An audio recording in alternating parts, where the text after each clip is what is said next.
Welcome back, everybody, to Kindly Carnivore. Today we finish off with our final assembly of our omega-3 bombs.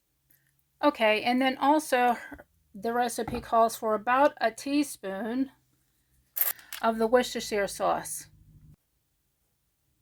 Okay, just like that.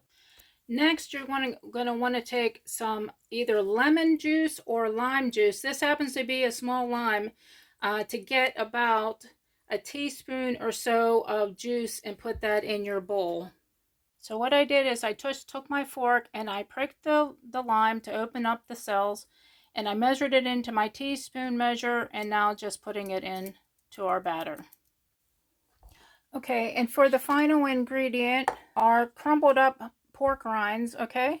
So we're going to take about 1/3 of a cup or so, maybe a half, depends on how you like it. And we're going to put that in our mixture. Next, you'll want to take some of your batter and fill each one of your cells of your pan. Okay, so out of the oven they come.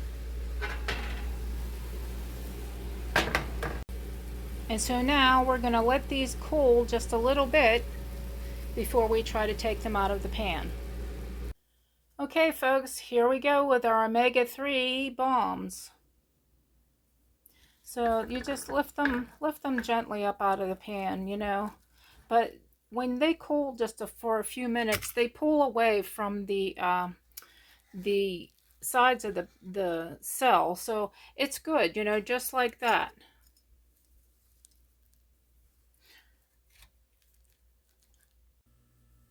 Let's look and see how nice our omega-3 bombs turned out. Oh, look how wonderful. They look scrumptious. I can't wait to dig in. Enjoy, everybody.